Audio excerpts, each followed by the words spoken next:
ವಿದ್ಯಾರ್ಥಿಗಳೇ, ಮತ್ತೊಮ್ಮೆ ನಿಮಗೆ ಕನ್ನಡದ ವ್ಯಾಕರಣದ ತರಗತಿಗೆ ಸ್ವಾಗತವನ್ನು ಕೋರುತ್ತಾ ಇಂದಿನ ವ್ಯಾಕರಣಾಂಶವನ್ನು ಪ್ರಾರಂಭ ಮಾಡೋಣ. ನಾವು ಹಿಂದಿನ ತರಗತಿಯಲ್ಲಿ ಅಥವಾ ವಿಡಿಯೋದಲ್ಲಿ ಸರ್ವನಾಮದಲ್ಲಿ ಬರುವಂತಹ ವಿಧಗಳನ್ನು ನೋಡ್ತಾ ಇದ್ವಿ ಮಕ್ಕಳೇ. ನೆನಪಿದೆಯಲ್ಲ ನಿಮಗೆಲ್ಲರಿಗೂ ಕೂಡ? ಮೊದಲು ಮುಖ್ಯವಾಗಿ ಸರ್ವನಾಮಗಳನ್ನು ಎಷ್ಟು ವಿಧ ಮಾಡಿದ್ದಾರೆ ಅಂತ ಹೇಳಿದ್ರೆ 3 ವಿಧಗಳನ್ನು ಮಾಡಿರೋದು. ಮೊದಲನೇದು ನಿಮಗೆಲ್ಲರಿಗೂ ಕೂಡ ಗೊತ್ತಿರಬೇಕು, ಪುರುಷಾರ್ಥಕ ಸರ್ವನಾಮ. ಎರಡನೇದು ಈಗಾಗಲೇ ಬರೆದಿದ್ದೀನಿ, ಇವತ್ತು ಅದೇ ವಿಷಯಕ್ಕೆ ಹೋಗುವಂಥದ್ದು, ಪ್ರಶ್ನಾರ್ಥಕ ಸರ್ವನಾಮ. ಇನ್ನು ಮೂರನೇದಾಗಿರ್ತಕ್ಕಂಥದ್ದು ಆತ್ಮಾರ್ಥಕ ಸರ್ವನಾಮ ಅಂಥೇಳಿ 3 ವಿಧಗಳನ್ನು ಮಾಡಿದ್ದು ನಿಮಗೀಗಾಗಲೇ ಗೊತ್ತಿದೆ. ಅದರಲ್ಲಿ ಮೊದಲನೆಯ ವಿಧವಾಗಿದ್ದಂತಹ ಪುರುಷಾರ್ಥಕ ಸರ್ವನಾಮದ ಬಗ್ಗೆ ಹಿಂದಿನ ವಿಡಿಯೋದಲ್ಲಿ ನಾವು ತಿಳಿದುಕೊಂಡಿದ್ವಿ ಮಕ್ಕಳೇ. ಆ ಪುರುಷಾರ್ಥಕದಲ್ಲಿ ಮತ್ತೆ 3 ರೀತಿಯ ವಿಧಗಳು ಬರೋದು ಅತಿ ಮುಖ್ಯ. ಯಾವುದಾಗಿತ್ತು? ಪುರುಷಾರ್ಥಕ ಸರ್ವನಾಮದಲ್ಲಿ ಬರುವಂತಹ 3 ವಿಧ: ಉತ್ತಮ ಪುರುಷ ಸರ್ವನಾಮ, ಮಧ್ಯಮ ಪುರುಷ ಸರ್ವನಾಮ, ಹಾಗೇನೆ ಪ್ರಥಮ ಪುರುಷ ಅಥವಾ ಅನ್ಯ ಪುರುಷ ಸರ್ವನಾಮಗಳನ್ನು ನಾವು ವಿಶದವಾಗಿ ತಿಳಿದುಕೊಂಡಿದ್ವಿ ಮಕ್ಕಳೇ. ಈಗ ಇಂದಿನ ವಿಡಿಯೋದಲ್ಲಿ ಅಥವಾ ತರಗತಿಯಲ್ಲಿ ನಾವು ಸರ್ವನಾಮದ ಎರಡನೆಯ ವಿಧವಾಗಿರ್ತಕ್ಕಂತಹ ಪ್ರಶ್ನಾರ್ಥಕ ಸರ್ವನಾಮದ ಬಗ್ಗೆ ತಿಳಿದುಕೊಳ್ಳೋಣ ಮಕ್ಕಳೇ. ಹೆಸರೇ ಹೇಳ್ತತಿ ಪ್ರಶ್ನಾರ್ಥಕ. ಪ್ರಶ್ನೆಯಿಂದ ಕೂಡಿದಂತಹ ಸರ್ವನಾಮಗಳನ್ನೇ ನಾವೇನಂತ ಕರಿತೀವಿ? ಪ್ರಶ್ನಾರ್ಥಕ ಸರ್ವನಾಮ ಅಂತ ಹೇಳಿ ಕರಿತೀವಿ. ಅತಿ ಸುಲಭ ಮಕ್ಕಳೇ ಏನು ಪ್ರಶ್ನಾರ್ಥಕ ಸರ್ವನಾಮ ಅನ್ನುವಂಥದ್ದು. ಅದನ್ನ ಹಾಗೆ ಹೇಳೋದಕ್ಕಿಂತ ವ್ಯಾಖ್ಯಾನ ಮತ್ತೆ ಉದಾಹರಣೆಗಳ ಸಮೇತ ನಿಮಗೆ ತಿಳಿಸ್ಕೊಡೋದಕ್ಕೆ ನಾನು ಪ್ರಯತ್ನ ಪಡ್ತೀನಿ. ಈಗ ಅದರ ವ್ಯಾಖ್ಯಾನಕ್ಕೆ ನಾವು ಹೋಗೋಣ. ಈಗ ಪ್ರಶ್ನಾರ್ಥಕ ಸರ್ವನಾಮದ ವ್ಯಾಖ್ಯಾನ ಉದಾಹರಣೆಗಳು ನಿಮ್ಮ ಕಣ್ಣೆದುರಿಗಿದ್ದಾವೆ ಮಕ್ಕಳೇ. ಗಮನಿಸಿ, ಅತಿ ಸುಲಭ ಇದೆ. ಪ್ರಶ್ನಾರ್ಥಕ ಸರ್ವನಾಮ ಎಂದ್ರೇನು ಅನ್ನೋದು ನಾನು ಆಗ್ಲೇ ಹೇಳ್ದಂಗೆನೆ ಏನಿದೆ, ಪ್ರಶ್ನೆಯಿಂದ ಕೂಡಿದ ಎಲ್ಲ ಸರ್ವನಾಮಗಳನ್ನ ಏನಂತ ಕರೀತಾರೆ ಅಂದ್ರೆ ಪ್ರಶ್ನಾರ್ಥಕ ಸರ್ವನಾಮ ಅಂತ ಹೇಳಿ ಕರೀತಾ ಹೋಗ್ತಾರೆ. ಪ್ರಶ್ನೆಯಿಂದ ಕೂಡಿರ್ತಕ್ಕಂಥದ್ದು ಅರ್ಥ ಮಾಡಿಕೊಳ್ಳಕತ್ತೀರಿ? ಪ್ರಶ್ನೆಯಿಂದ ಕೂಡಿದ ಎಲ್ಲ ಸರ್ವನಾಮಗಳನ್ನು ನಾವು ಪ್ರಶ್ನೆ ಕೇಳೋದಕ್ಕೆ ಸಹಜವಾಗಿ ಕೆಲವಾರು ಪದಗಳನ್ನ ಬಳಸ್ತೀವಿ. ಉದಾಹರಣೆಗೆ ಇಲ್ಲೇ ನೋಡ್ರಿ, ನಿಮಗೆ ವಾಕ್ಯಗಳನ್ನು ತೋರಿಸ್ತಾ ಇದ್ದೀನಿ. ಯಾರು ಬಂದರು ಅನ್ನುವಂತಹ ವಾಕ್ಯದಲ್ಲಿ ಪ್ರಶ್ನೆಯಿಂದ ಕೂಡಿದ ಪದ ಯಾವುದಾಗಿದೆ ಹೇಳಿ? ಯಾರು. ಅಬ್ಸರ್ವ್ ಮಾಡ್ತಾ ಇದ್ದೀರಿ? ಈ ಯಾರು ಅನ್ನುವಂತಹ ಪದ ಇದೆಯಲ್ಲ, ಈ ಸರ್ವನಾಮದ ಪದ ಎಂತಹ ಸರ್ವನಾಮ ಅನಿಸಿಕೊಳ್ತತಿ ಅಂತ ಹೇಳಿದ್ರೆ ಪ್ರಶ್ನಾರ್ಥಕ ಸರ್ವನಾಮ. ಹೆಸರೇ ಹೇಳ್ತತಿ, ಪ್ರಶ್ನೆಯಿಂದ ಕೂಡಿದ ಎಲ್ಲ ಸರ್ವನಾಮಗಳನ್ನ ಪ್ರಶ್ನೆ ಮಾಡುವ ಸಂದರ್ಭದಲ್ಲಿ ಬಳಕೆ ಮಾಡುವಂತಹ ಪದಗಳು ಏನ್ ಅನಿಸ್ಕೊಳ್ತವೆ ಅಂತ ಹೇಳಿದ್ರೆ ಪ್ರಶ್ನಾರ್ಥಕ ಸರ್ವನಾಮ ಅಂತ ಹೇಳಿ ಅನಿಸ್ಕೊಳ್ತವೆ. ಅದೇ ರೀತಿ ನೋಡಿ, ಎರಡನೆಯ ಉದಾಹರಣೆಯ ವಾಕ್ಯ, ನಿಮ್ಮ ಪುಸ್ತಕ ಯಾವುದು. ಹಲವಾರು ಪುಸ್ತಕಗಳು ಇರುವಂತಹ ಸಂದರ್ಭದಲ್ಲಿ ಗುರುತಿಸುವ ಸಂದರ್ಭ, ಪ್ರಶ್ನೆ ಮಾಡುವಂತಹ ಸಂದರ್ಭದಲ್ಲಿ ನಿಮ್ಮ ಪುಸ್ತಕ ಯಾವುದು ಅಂತ ಹೇಳಿ ಕೇಳಿದಾಗ ಇದರಲ್ಲಿ ಪ್ರಶ್ನಾರ್ಥಕವಾಗಿರುವಂತಹ ಪದ ಯಾವುದು? ಯಾವುದು. ಪ್ರಶ್ನೆಯಿಂದ ಕೂಡಿದ ಪದಗಳಿಗೆ ಅಥವಾ ಪ್ರಶ್ನೆಯಿಂದ ಕೂಡಿದ ಸರ್ವನಾಮಗಳನ್ನೇ ನಾವು ಏನಂತ ಕರೆಯೋದು? ಪ್ರಶ್ನಾರ್ಥಕ ಸರ್ವನಾಮ ಅಂತ ಹೇಳಿ ಕರಿತೀವಿ. ಇದರಲ್ಲಿ ಯಾವುದು ಅನ್ನುವಂತಹ ಆ ಪದ ಇದೆಯಲ್ಲ, ಪ್ರಶ್ನಾರ್ಥಕ ಸರ್ವನಾಮ. ಅತಿ ಸುಲಭವಾಗಿ ನಿಮಗಿದು ವಿಷಯ ಮನನ ಆಗುತ್ತೆ ಅನ್ನೋದು ನನ್ನ ಅಭಿಪ್ರಾಯ ಮಕ್ಕಳೇ. ಹಾಗೇನೆ ನೋಡಿ, ಇದರ ಬೆಲೆ ಏನು. ಇದರ ಬೆಲೆ ಏನು ಅಂತಂದ್ರೆ ಏನು ಅನ್ನುವಂತಹ ಪದ ಪ್ರಶ್ನಾರ್ಥಕ ಸರ್ವನಾಮ ಆಗಿದೆ. ಹಾಗೇನೆ ಈ ಪೆನ್ನು ಯಾರದು.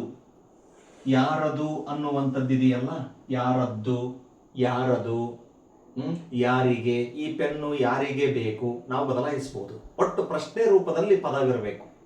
ಆ ಪ್ರಶ್ನೆ ರೂಪದಿಂದ ಕೂಡಿದ ಸರ್ವನಾಮಗಳಿಗೆ ನಾವೇನಂತ ಕರಿತೀವಿ? ಪ್ರಶ್ನಾರ್ಥಕ ಸರ್ವನಾಮಗಳು. ನೋಡಿ, ಈ ಪೆನ್ನು ಯಾರದು. ಯಾರದು ಅನ್ನುವಂಥದ್ದು ಪ್ರಶ್ನಾರ್ಥಕ ಸರ್ವನಾಮ ಮಕ್ಕಳೇ. ಹಾಗೇನೆ ನೋಡಿ, ಯಾರನ್ನು ಕರೆಯುತ್ತಿದ್ದೀಯಾ. ಯಾರನ್ನು ಕರೆಯುತ್ತಿದ್ದೀಯಾ. ಈ ವಾಕ್ಯದಲ್ಲಿ ಯಾರನ್ನು ಅನ್ನೋದೇನಾಗಿದೆ? ಪ್ರಶ್ನಾರ್ಥಕ ಸರ್ವನಾಮ ಆಗಿದೆ. ಈ ಪ್ರಶ್ನಾರ್ಥಕ ಸರ್ವನಾಮಕ್ಕೆ ನಾನು ಇನ್ನೂ ಒಂದು ನಿಮಗೆ ಅರ್ಥವನ್ನ ಕೊಡಬಹುದು.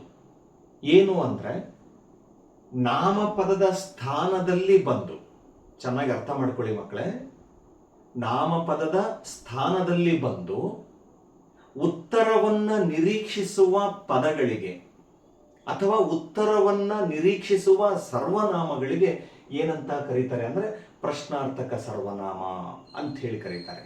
ಅಂದ್ರೆ ಇವು ಪ್ರಶ್ನೆಗಳಿಂದ ಕೂಡಿರುವಂತಹ ಪದಗಳಾಗಿದ್ದು, ಆ ಪ್ರಶ್ನೆಗಳಿಗೆ ಉತ್ತರವನ್ನ ಪಡೆಯುವಂತಹ ಒಂದು ಅವಶ್ಯಕತೆ ಇರುತ್ತೆ, ಅನಿವಾರ್ಯತೆ ಇರುತ್ತೆ.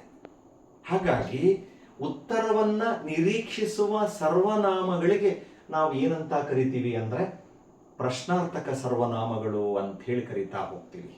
ನೋಡಿ, ನೀವು ಈ ಉದಾಹರಣೆಗಳಲ್ಲಿ ನಾನು ಅಡಿಗೆರೆ ಎಳೆದಿರ್ತಕ್ಕಂತಹ ಪದಗಳು ಯಾರು, ಯಾವುದು, ಏನು ಅಲ್ವಾ, ಆಮೇಲೆ ಯಾರದು, ಯಾರದ್ದು, ಯಾರನ್ನು, ಎಲ್ಲಿ, ಹೇಗೆ, ಏನು, ಯಾರಿಂದ, ಯಾರಿಗೆ, ಅರ್ಥ ಆಗ್ತಿದೆಯಲ್ಲ? ಒಟ್ಟಿನಲ್ಲಿ ಮಕ್ಕಳೇ, ಪ್ರಶ್ನೆ ರೂಪದಿಂದ ಕೂಡಿರುವ ಪದಗಳೆಲ್ಲವೂ ಕೂಡ ನಮಗೆ ನಾಮಪದಗಳಲ್ಲಿ, ಅದರಲ್ಲೂ ಸರ್ವನಾಮಗಳಲ್ಲಿ ಯಾವುದಕ್ಕೆ? ಪ್ರಶ್ನಾರ್ಥಕ ಸರ್ವನಾಮಗಳಿಗೆ ಅವು ಉದಾಹರಣೆಗಳು ಅಂಥೇಳಿ ಅನಿಸಿಕೊಳ್ತವೆ. ಅರ್ಥ ಮಾಡಿಕೊಂಡಿದ್ದೀರಿ? ಬಹಳ ಸುಲಭ ಅಂದರೆ ಸುಲಭ. ಯಾವುದು? ಪ್ರಶ್ನಾರ್ಥಕ ಸರ್ವನಾಮ. ಏನು? ಪ್ರಶ್ನೆಯಿಂದ ಕೂಡಿದ ಎಲ್ಲ ಸರ್ವನಾಮಗಳನ್ನು ನಾವು ಏನಂತ ಕರಿತೀವಿ? ಪ್ರಶ್ನಾರ್ಥಕ ಸರ್ವನಾಮಗಳು ಅಂಥೇಳಿ ಕರಿತಾ ಹೋಗ್ತೀವಿ ಮಕ್ಕಳೇ. ಇದು ಸರ್ವನಾಮದ 3 ವಿಧಗಳಲ್ಲಿ 2ನೆಯ ವಿಧವಾಗಿ ನಾವು ಪರಿಗಣಿಸ್ತಕ್ಕಂಥದ್ದು. ಇನ್ನ ಸರ್ವನಾಮದ 3ನೆಯ ವಿಧ ಇದೆ. ಅದು ಯಾವುದು ಅಂತ ಹೇಳಿದ್ರೆ ಆತ್ಮಾರ್ಥಕ ಸರ್ವನಾಮ. ಅದು ಅಂದ್ರೆ ಏನು, ಹಾಗಂದ್ರೆ ಏನು ಅನ್ನೋದನ್ನ ನಾವೀಗ ಅದರ ವ್ಯಾಖ್ಯಾನ ಮತ್ತೆ ಉದಾಹರಣೆಗಳ ಮೂಲಕ ನೋಡ್ತಾ ಬರೋಣ ಮಕ್ಕಳೇ. ಈಗ ಕೊನೆಯ ಸರ್ವನಾಮಕ್ಕೆ ಹೋಗ್ತಾ ಇದ್ದೀವಿ ಮಕ್ಕಳೇ, ಗಮನ ಕೊಡಿ. ಯಾವುದು ಅಂತ ಹೇಳಿದ್ರೆ ಆತ್ಮಾರ್ಥಕ ಸರ್ವನಾಮ. ಅದರ ವ್ಯಾಖ್ಯಾನ ಇಲ್ಲೇ ಇದೆ ಮಕ್ಕಳೇ. ಏನು ಆತ್ಮಾರ್ಥಕ ಸರ್ವನಾಮ? ನೋಡಿ ಸರಿಯಾಗಿ. ಮಾತನಾಡುವವನು ತನ್ನನ್ನು ಹಾಗೂ ಇತರರನ್ನು ಗೌರವ ಸೂಚಕವಾಗಿ ಅಥವಾ ಆತ್ಮ ಪ್ರಶಂಸೆಯಿಂದ ಬಳಸುವ ಸರ್ವನಾಮಗಳನ್ನೇ ಏನಂತ ಕರೆದಿದ್ದಾರೆ? ಆತ್ಮಾರ್ಥಕ ಸರ್ವನಾಮಗಳು ಅಂಥೇಳಿ ಕರೀತಾರೆ. ಬಹಳ ಸುಲಭ ಮಕ್ಕಳೇ. ನೋಡಿ ಏನು ಹೇಳ್ತಿದ್ದಾರೆ. ಮಾತನಾಡುವ ವ್ಯಕ್ತಿ, ಮಾತನಾಡುವವನು ಯಾರನ್ನ ಅಂತ ಹೇಳಿದ್ರೆ ತನ್ನನ್ನು, ತನ್ನ ಬಗ್ಗೆ ತಾನೇ. ಅರ್ಥ ಮಾಡಿಕೊಡ್ತೀರಿ? ಕೆಲವರು ಹೇಳ್ತಾರೆ ಆತ್ಮಾರ್ಥಕ ಸರ್ವನಾಮ ಅಂದ್ರೆ ಏನು ಅಂದ್ರೆ ಕರ್ತೃ ತನ್ನ ಬಗ್ಗೆ ತಾನೇ ಹೇಳಿಕೊಳ್ಳುವ ಸರ್ವನಾಮಗಳನ್ನ ಆತ್ಮಾರ್ಥಕ ಸರ್ವನಾಮ ಅಂತಲೂ ಕೆಲವರು ಹೇಳ್ತಾರೆ. ಕರ್ತೃ ಅಂದ್ರೇನು? ಯಾರು ಕೆಲಸವನ್ನ ಮಾಡ್ತಾ ಇದ್ದಾನೋ ಆ ವ್ಯಕ್ತಿಯನ್ನ ಕರ್ತೃ ಅಂತ ಹೇಳಿ ಕರೀತಾರೆ. ಆದರೆ ಬರೀ ತನ್ನ ಬಗ್ಗೆ ತಾನೇ ಅಂತಲ್ಲ, ಇಲ್ಲಿ ಬಹಳ ಸ್ಪಷ್ಟವಾಗಿ ವ್ಯಾಖ್ಯಾನ ಇದೆ ಮಕ್ಕಳೇ. ಮಾತನಾಡುವ ವ್ಯಕ್ತಿ ಅಂದ್ರೆ ಮಾತನಾಡುವವನು ತನ್ನನ್ನು ಹಾಗೂ ಇತರರನ್ನು, ಇತರರನ್ನು ಅಂತ ಹೇಳಿದ್ರೆ ಬೇರೆಯ ವ್ಯಕ್ತಿಗಳನ್ನ, ಬೇರೆಯವರನ್ನು ಕೂಡ ಏನಾಗಿ ಗೌರವ ಸೂಚಕವಾಗಿ ಆತ್ಮ ಪ್ರಶಂಸೆಯಿಂದ ಬಳಸುವಂತಹ ಸರ್ವನಾಮಗಳನ್ನ ಏನಂತ ಕರೆದಿದ್ದಾರೆ ಅಂದ್ರೆ ಆತ್ಮಾರ್ಥಕ ಸರ್ವನಾಮಗಳು ಅಂತ ಹೇಳಿ ಕರೆದಿದ್ದಾರೆ. ಇದಕ್ಕೆ ಉದಾಹರಣೆಯ ಪದಗಳನ್ನ ಹೇಳೋದಕ್ಕೆ ಬಹಳ ಸುಲಭ ಇದಾವೆ ಮಕ್ಕಳೇ. ಇಲ್ಲಿ ನೋಡಿ, ನಾವು ಯಾವಾಗ್ಲೂ ಕೂಡ ಮಾತಲ್ಲಿ ಬಳಸ್ತೀವಿ. ಇಲ್ಲಿದಾವೆ ಪದಗಳು ಮೇಲ್ಗಡೆ. ತಾನು, ತನ್ನ, ತನ್ನಿಂದ, ತನಗಾಗಿ. ನೋಡ್ತಾ ಇದ್ದೀರಿ? ಇಲ್ಲಿ ತಾನು, ತನ್ನ, ತನ್ನಿಂದ, ತನಗಾಗಿ ಅನ್ನೋದು ಏಕವಚನಗಳನ್ನ ಸೂಚಿಸುತ್ತೆ. ಹಾಗೇನೆ ತಾನು ಅನ್ನೋದು ಏಕವಚನ ಆದರೆ ತಾವು ಅನ್ನೋದು ಬಹುವಚನ, ತಮ್ಮ ಅನ್ನೋದು ಬಹುವಚನ, ತಮ್ಮಿಂದ ಅನ್ನೋದು ಬಹುವಚನ, ತಮಗಾಗಿ ಅನ್ನುವಂಥದ್ದು ಬಹುವಚನ. ಅರ್ಥ ಮಾಡಿಕೊಳ್ಳಕತ್ತಿದ್ದೀರಿ? ತನ್ನನ್ನ ಮತ್ತೆ ಇತರರನ್ನ, ಬೇರೆಯವರನ್ನ ಗೌರವ ಸೂಚಕವಾಗಿ ಅಥವಾ ಆತ್ಮ ಪ್ರಶಂಸೆಯಿಂದ ಬಳಸ್ತಕ್ಕಂತಹ ಸರ್ವನಾಮಗಳನ್ನ ನಾವೇನಂತ ಕರೆದಿದ್ದೀವಿ? ಆತ್ಮಾರ್ಥಕ ಸರ್ವನಾಮಗಳು ಅಂಥೇಳಿ ಕರೆದಿರ್ತಕ್ಕಂಥದ್ದು. ಈಗ ಇದೇ ಪದಗಳನ್ನು ಇಲ್ಲಿ ವಾಕ್ಯದಲ್ಲಿ ನಾನು ನಿಮಗೆ ತೋರಿಸಿಕೊಡ್ತಾ ಇದ್ದೀನಿ. ಮೊದಲನೆಯ ಉದಾಹರಣೆ ಏನಿದೆ ನೋಡಿ, ಶಿಕ್ಷಕರು ತಮ್ಮ ಪಾಡಿಗೆ ತಾವು ಪಾಠ ಮಾಡಿದರು ಅಂತ ಇದೆ. ಈ ವಾಕ್ಯದಲ್ಲಿ ಶಿಕ್ಷಕರು ತಮ್ಮ ಪಾಡಿಗೆ, ತಮ್ಮ ಅನ್ನುವಂತಹ ಪದ ಇದೆಯಲ್ಲ ನೋಡಿ, ಬರೆಸಿದ್ದೀನಿ ತಮ್ಮ ಅಲ್ವಾ, ಇದು ಆತ್ಮಾರ್ಥಕ ಸರ್ವನಾಮ. ಅದೇ ರೀತಿ ಇದರೊಳಗಡೆಗೆ ಇನ್ನೊಂದು ಪದನೂ ಬಂದಿದೆ, ಎರಡೆರಡು ಆತ್ಮಾರ್ಥಕ ಸರ್ವನಾಮಗಳು ಬಂದಿದ್ದಾವೆ. ಶಿಕ್ಷಕರು ತಮ್ಮ ಪಾಡಿಗೆ ತಾವು ಪಾಠ ಮಾಡಿದರು ಅಂತಂದ್ರೆ ಇಲ್ಲಿ ತಮ್ಮ ಅನ್ನೋ ಪದ ಹಾಗೇನೆ ತಾವು ಅನ್ನುವಂತಹ ಪದ ಏನಾಗಿದೆ ಅಂತ ಹೇಳಿದ್ರೆ ಆತ್ಮಾರ್ಥಕ ಸರ್ವನಾಮಗಳಾಗಿರ್ತಕ್ಕಂಥದ್ದು. ಆತ್ಮ ಪ್ರಶಂಸೆ, ತನ್ನನ್ನು ತಾನು ಪ್ರಶಂಸೆ ಮಾಡತಕ್ಕಂಥದ್ದು. ಒಂದು ಉದಾಹರಣೆ ಮಕ್ಕಳೇ, ಸಹಜವಾಗಿ ಇಂಥವು ಬೇಕಾದಷ್ಟು ಉದಾಹರಣೆಗಳನ್ನು ಕೊಡ್ಬೋದು. ನಾನು ಇನ್ನೊಂದು ಹೇಳ್ತೀನಿ, ಬೇಕಾದ್ರೆ ಅಲ್ಲಿ ಬರೆದಿಲ್ಲ, ಬೇರೆದು ಹೇಳ್ತೀನಿ. ಶಿಕ್ಷಕರು ಶಾಲೆಗೆ ಸಂಬಂಧಪಟ್ಟಂಗೆ ಇಲ್ಲಿ ಹೆಂಗೆ ಶಿಕ್ಷಕರು ತಮ್ಮ ಪಾಡಿಗೆ ತಾವು ಪಾಠ ಮಾಡಿದರು ಅಂತ ಐತಲ್ಲ, ಹಾಗೇನೆ ಮಕ್ಕಳ ಬಗ್ಗೆನೂ ಹೇಳಬಹುದು. ವಿದ್ಯಾರ್ಥಿಗಳು ತಮ್ಮ ಪಾಡಿಗೆ ತಾವು ಪಾಠವನ್ನ ಕೇಳಿದರು ಅಲ್ವಾ. ವಿದ್ಯಾರ್ಥಿಯು ತಮ್ಮ ಪಾಡಿಗೆ ತಾವು ಪಾಠ ಕೇಳಿದರು. ಅಲ್ಲಿ ತಮ್ಮ ತಾವು ಅನ್ನುವಂಥದ್ದು, ಇಲ್ಲಿ ತಮ್ಮ ತಾವು ಅನ್ನುವಂಥದ್ದು ಬಹುವಚನಕ್ಕೆ ಬಳಸಿರ್ತಕ್ಕಂಥದ್ದು ಮಕ್ಕಳೇ. ಅದೇ ನೀವು ಏಕವಚನ ಮಾಡಿಬಿಟ್ರೆ ತಾನು ತನ್ನ ಅನ್ನೋದನ್ನ ಬಳಕೆ ಮಾಡ್ತೀವಿ. ಈಗ ಒಂದು ವಿದ್ಯಾರ್ಥಿ ತಗೊಂಡ್ರೆ ಅಲ್ಲ, ರಮೇಶನು ತನ್ನ ಪಾಡಿಗೆ ತಾನು ಪಾಠ ಕೇಳಿದನು. ನೋಡಿ, ನಾವು ಅವಾಗ ತಮ್ಮ ತಾವು ಅನ್ನೋದನ್ನ ಬಿಟ್ವಿ, ಏಕವಚನ ಆಗಿರೋದ್ರಿಂದ ತನ್ನ ಆಮೇಲೆ ತಾನು ಅನ್ನೋ ಪದಗಳನ್ನ ಬಳಸಿದ್ವಿ. ಇಲ್ಲಿ ತನ್ನ, ತಾವು, ತನ್ನಿಂದ, ತನಗಾಗಿ ಈ ಪದಗಳೆಲ್ಲವೂ ಕೂಡ ಏನಾಗಿದ್ದಾವೆ ಅಂತ ಹೇಳಿದ್ರೆ ಆತ್ಮಾರ್ಥಕ ಸರ್ವನಾಮಗಳಾಗಿರ್ತಕ್ಕಂಥದ್ದು. ಇನ್ನೊಂದು ಉದಾಹರಣೆ ಇದೆ ನೋಡಿ ಮಕ್ಕಳೇ, ಇಲ್ಲಿ ಗಮನ ಕೊಡಿ. ಆತ್ಮಾರ್ಥಕ ಸರ್ವನಾಮಕ್ಕೆ ಏನಿದೆ, ಸುರೇಶನು ತನ್ನ ಕೆಲಸವನ್ನ ತಾನೇ ಮಾಡಿಕೊಂಡನು. ಈ ವಾಕ್ಯದಲ್ಲಿ ತನ್ನ ಅನ್ನುವಂತಹ ಪದ, ತಾನೇ ಅನ್ನುವಂತಹ ಪದ ಏನಾಗಿದ್ದಾವೆ? ಎಂತಹ ಸರ್ವನಾಮಗಳು? ಆತ್ಮಾರ್ಥಕ ಸರ್ವನಾಮಗಳು ಆಗಿದ್ದಾವೆ. ಸುರೇಶನು ತನ್ನ ಕೆಲಸವನ್ನ ತಾನೇ ಮಾಡಿಕೊಂಡನು. ತನ್ನ, ತಾನೇ ಅನ್ನುವಂತಹ ಪದಗಳು ಆತ್ಮಾರ್ಥಕ ಸರ್ವನಾಮಗಳು. ಈ ಥರದ್ದು ಹಲವು ಉದಾಹರಣೆಗಳನ್ನು ಕೊಡಬಹುದು ಮಕ್ಕಳೇ. ಕರಡಿಯು ತನ್ನ ಪಾಡಿಗೆ ತಾನೇ ಹೊರಟು ಹೋಯಿತು. ಅರ್ಥ ಮಾಡಿಕೊಳ್ತೀರಿ? ಕರಡಿಯು ತನ್ನ ಪಾಡಿಗೆ ತಾನೇ ಹೊರಟು ಹೋಯಿತು.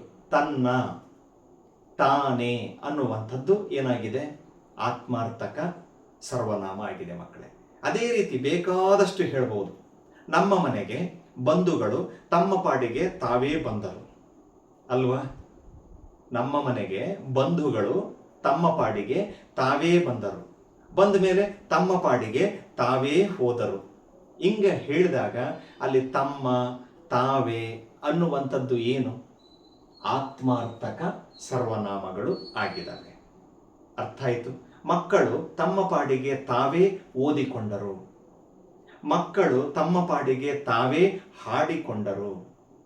ಇವೆಲ್ಲವೂ ಕೂಡ ಏನು? ತಾನು, ತನ್ನ, ತನ್ನಿಂದ, ತನಗಾಗಿ, ತಾವು, ತಮ್ಮ, ತಮ್ಮಿಂದ, ತಮಗಾಗಿ, ತನ್ನಿಂದಲೇ, ತಮ್ಮಿಂದಲೇ, ತಾನೇ, ಇವೆಲ್ಲವೂ ಕೂಡ ಮಕ್ಕಳೇ ಆತ್ಮಾರ್ಥಕ ಸರ್ವನಾಮಗಳು ಅಂಥೇಳಿ ಕರೆಸಿಕೊಳ್ತವೆ. ಇದು ಸರ್ವನಾಮದಲ್ಲಿ ಬರ್ತಕ್ಕಂತಹ ಕೊನೆಯ ವಿಧ. ಈ ಆತ್ಮಾರ್ಥಕ ಸರ್ವನಾಮ ಹಾಗೇನೆ ಪ್ರಶ್ನಾರ್ಥಕ ಸರ್ವನಾಮಗಳೊಂದಿಗೆ ನಾವು ನಾಮಪದದ ಎಲ್ಲ ವಿಧಗಳನ್ನ ಮುಕ್ತಾಯ ಮಾಡಿದ ಹಾಗೆ ಮಕ್ಕಳೇ, ಸಂಪೂರ್ಣವಾಗಿ ಮುಗಿಸಿದ ಹಾಗೆ. ಸರ್ವನಾಮದೊಂದಿಗೆ ನಾಮಪದ ಪ್ರಕರಣ ಅನ್ನೋದು ಕೂಡ ಇಲ್ಲಿಗೆ ಮುಗಿದ ಹಾಗೆ ಮಕ್ಕಳೇ. ಸಂಪೂರ್ಣವಾಗಿ ಸುದೀರ್ಘವಾಗಿ ನಾಮಪದದ ವಿಷಯವನ್ನು ನಿಮಗೆ ತಿಳಿಸುವಂತಹ ಪ್ರಯತ್ನವನ್ನು ನಾನು ಮಾಡಿದ್ದೀನಿ. ಇದರ ವಿಷಯ ನಿಮಗೆಲ್ಲರಿಗೂ ಕೂಡ ಸರಳವಾಗಿ ಅರ್ಥವಾಯಿತು ಅನ್ನೋದು ನನ್ನ ಒಂದು ಅಭಿಮಾನ. ಯಾರೆಲ್ಲ ನನ್ನ ಈ GMV ಕನ್ನಡ ಚಾನಲ್ ನೋಡ್ತಾ ಇದ್ದೀರಿ, ದಯಮಾಡಿ ಸಬ್ಸ್ಕ್ರೈಬ್ ಮಾಡಿ ನೋಡಿ. ಇಷ್ಟವಾದಲ್ಲಿ ಲೈಕ್ ಮಾಡಿ. ನಿಮ್ಮ ಅನಿಸಿಕೆ ಅಭಿಪ್ರಾಯಗಳನ್ನು ಕಮೆಂಟ್ಸ್ಗಳ ಮೂಲಕ ತಿಳಿಸಿ ಮಕ್ಕಳೇ. ಎಲ್ಲದಕ್ಕಿಂತ ಹೆಚ್ಚಾಗಿ ನನ್ನ ಕಳಕಳಿಯ ವಿನಂತಿ, ಇದನ್ನು ಓದುವ ವಿದ್ಯಾರ್ಥಿಗಳಿಗೆ ಶೇರ್ ಮಾಡಿ ಅಂತ ಕೇಳ್ಕೊಳ್ತಾ ನಾಮಪದದ ಪ್ರಕರಣವನ್ನು ಇಲ್ಲಿಗೆ ಮುಗಿಸ್ತಾ ಇದ್ದೀನಿ. ಮುಂದಿನ ವಿಡಿಯೋದಲ್ಲಿ ಮತ್ತೊಂದು ಹೊಸ ವ್ಯಾಕರಣಾಂಶದೊಂದಿಗೆ ನಿಮ್ಮನ್ನು ಭೇಟಿ ಮಾಡ್ತೀನಿ ಮಕ್ಕಳೇ. ಅಲ್ಲಿವರೆಗೂ ನಿಮ್ಮೆಲ್ಲರಿಗೂ ಧನ್ಯವಾದಗಳು.